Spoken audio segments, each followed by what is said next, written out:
Бул Бакай Ата районундагы чоң алыш медициналык пункту. Буга чейин айылдын жашоочулары процедуралык кызматтарды көрсөтүүчү бир бөлмөлүү жайда гана орун алып келген.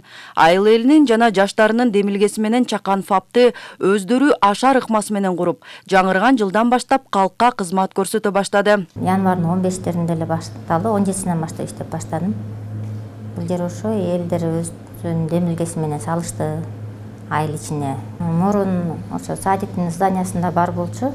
Ал да ошо кичинекей эле айылдык процедурный болуп ачылган.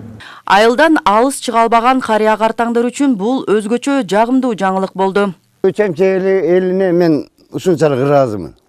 Мына ушу ФАП деп жүгүрүшүп жүрүштү, аракет кылышты. Мына жаштар коомуна ыраазымын да ушулар жүгүрүшүп отуруп ушу нерсени келтирди. Мына ФАП деген нерсе жакшы нерсе болду.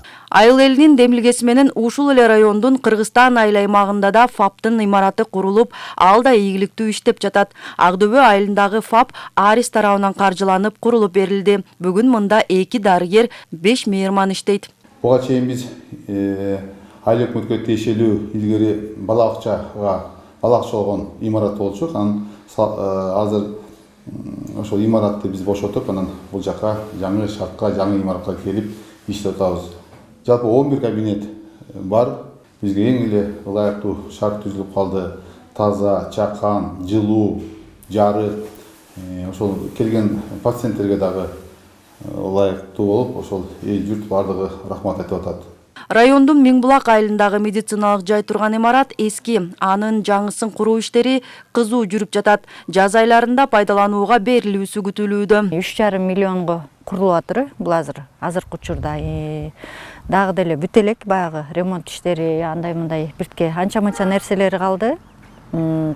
Буйруса март-апрелдерде ишке берилет деп отурабыз. 75-жылы курулган баягы эски имаратта турганбыз, косметикалык, аны деле 2007 жылдары косметикалык ремонттон Арис тарабынан өткүзүлгөн экен. Ичине жылуулук киргизилип, бирок эми талапка жооп бербеген зданияда иштеп келдик да, мына ушуга убакытка чейин баягы ичине суу жок, ысык суу, муздак суу деген жок. Бул курулуп аткан имараттын ичинде бүттүгү заманбап. Айылдагы элге медициналык кызмат көрсөткөн ФАПтар райондун Өзгөрүш айыл аймагында да жаңы имаратка көчтү. Анткени буга чейин алар балдар бакчасынын бир бөлүгүндө орун алып келишкен. Негизги каржыны Арис көрсөтүп жатат. Ал эми башка кем карчын айыл өкмөтү тарабынан көрсөтүлүүдө.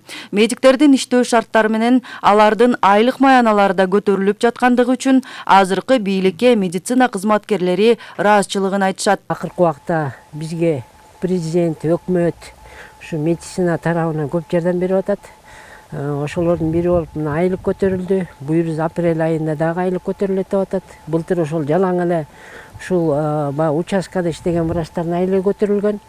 Анан ошондой эле ар бир мекемелерге, медициналык мекемелерге жаңы зданияларды куруп, ремонт жасап берип атат. Буйруза элдин ден соолугун чыңдаш үчүн, элдин ден соолугу үчүн будан ары дагы иш аракеттерибизди жасай беребиз. Дарыгерлердин иштөө шарттары жакшырышы менен калкты жогорку деңгээлде тейлөөгө өбөлгө түзүлөт. Анткени 2020 жылдан бери райондо мындан башка да бир топ жакшы иштер жасалды. Бул туурасында Бакай Ата райондук жалпы дарыгерлик практика борборунун жетекчиси Жылдыз Токтосунова билдирди. Элдерге мен чоң ачылымда айтып кетет элем да, биздин баягы бир топ көйгөйүбүздү ушинтип чечип кетти да. Анан биздин ФАПтардын бардыгы ошо Бакай Ата районунда биздин ФАПтардын бардыгы жаңы заманбап ФАПтарда. ФАПтар салынып аткан учурда үй бүлөлүк дарыгерлер топторунун имараттары баягы эски бойдон калган. Анан ушу былтырдан баштап ушул 20-жыл, 21-жыл, 22-жыл дегенде ушул азыркы айтылган имараттардын баары бүтүп кетсе, бардыгы жаңыланып калат. Аталган райондо Наматбек айылында гана ФАП жетишпейт. Азыр ал мектептин бир бөлүгүндө орун алган. Бул маселени чечүү үчүн болгон булактардан каржы табуу аракеттери көрүлүп жатат. Рахат Бейшелиева, Мелис Элебесов, Зина Ахматова, Бакай Ата району.